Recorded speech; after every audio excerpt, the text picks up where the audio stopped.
everyone, today I'm going to be showing you how to piece 60-degree triangles. The first thing that we have to do if you're using paper templates is check the 1-inch square. In order to do that, just take your ruler and plop it right on top of that 1-inch square and make sure that it actually measures 1 inch. Once you've done that, you can go ahead and cut out your template. Today I'm going to be using the smaller one here.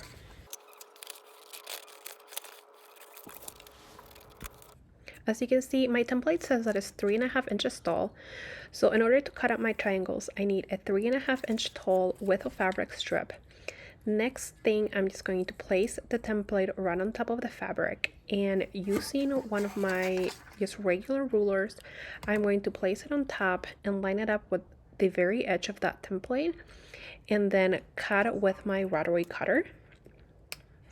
And I am going to be doing that on both sides of my template.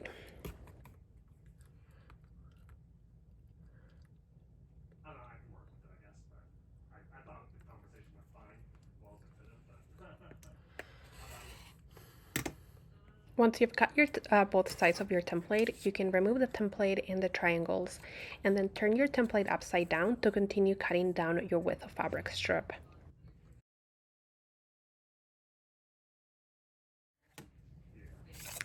Now I'm going to show you how to cut using rulers. First, I'm going to show you how to use the blunt tip ruler that you see here. So you can see the template lines up perfectly, and I just use my 3.5 line on it. So I just line it up just like I did the paper template, and then cut on both sides of the ruler.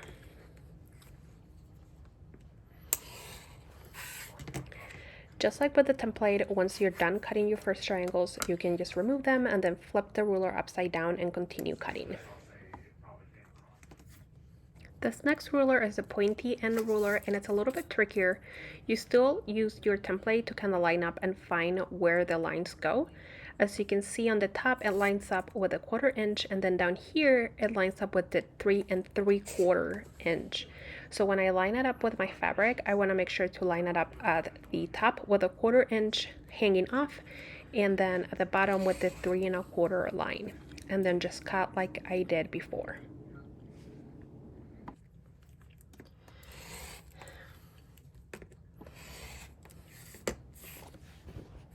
As with the templates, once you're done cutting that first triangle, just remove the triangles and then turn your ruler upside down and continue cutting down the end of the width of fabric strip.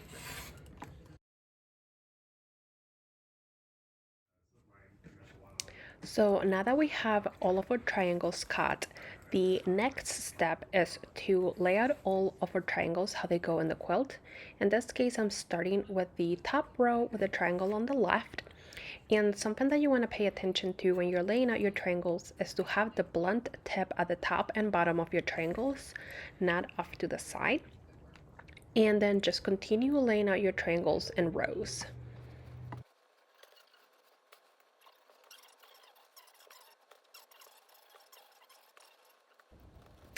Once you have all your triangles laid out, what you want to do is take the first two and lay them right sides together, and when you align them, you are going to have these little tips at the end on this side, and then you're going to sew a 1/4 inch seam allowance down this side.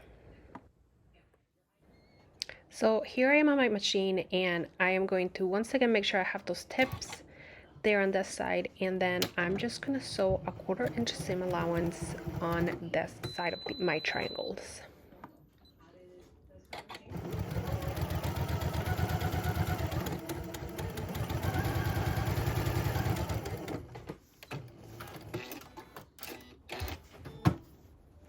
So here you can see I have this perfect 1/4 inch seam allowance going from the hangover tip to the other, and then I am going to take them to my pressing station and I'm going to press these open.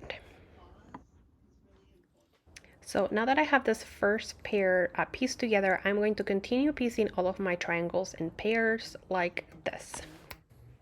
Here you can see I have my pairs all pieced together, and then last step is to actually go ahead and piece the rows all together. And when I'm aligning pairs together, you'll see that we have these kind of like dog ears on the triangles, and they just line up perfectly, and then you just sew a 1/4 inch seam allowance.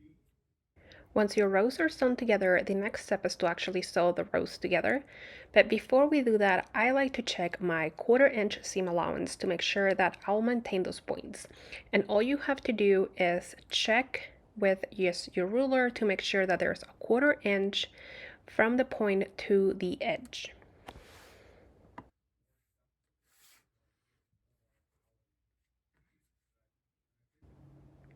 Once you've checked your 1/4 inch seam allowance, you can start sewing your rows together, and you just place them right sides together like so.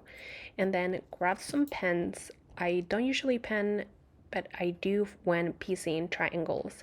And you just want to make sure to add a pin at each of these points right here, like so.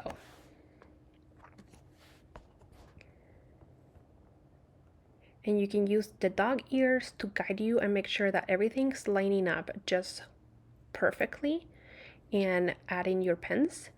And you can check to make sure that your points are meeting right there at the seam allowance.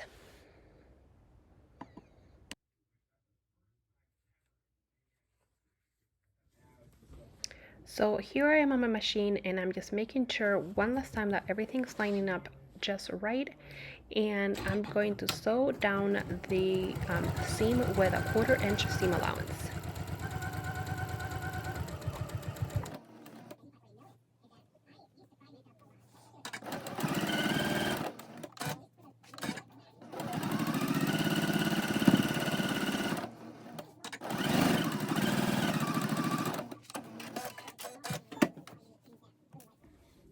And here you can see these two rows sewn together and how the points just match perfectly. And I'm going to take this now to my pressing table and press this seam open. So now it's time to add the next row, and I'm just going to place that right sides together. And I wanted to show you another way to make sure that your points line up, and that's by adding a pin right there through the points. And after you've done that, you can just make sure that it's all lining up nicely, and then add pins to either side of that center pin. Do be careful though, you don't want to stab yourself with this pin. Once you've added the pins, you can remove this middle one and then take it to your sewing machine and sew your 1/4 inch seam allowance. So now that we have our rows all sewn together, the very last step is to trim our edges. And you want to pay attention to this area right here. What you want to do is line up your 1/4 inch seam allowance. Your 1/4 inch on your ruler right here. So you're leaving that 1/4 inch seam allowance, and then trim off the edges. And you want to do the same thing on both sides. So again, you're paying attention to this area right here, lining up your ruler, making sure that you have your 1/4 inch, and then trim with your rotary cutter. And there you go. Now you have nice clean edges, and you can add sashing or border to your triangles. I hope that you have enjoyed this tutorial on 60-degree triangles, and until next time.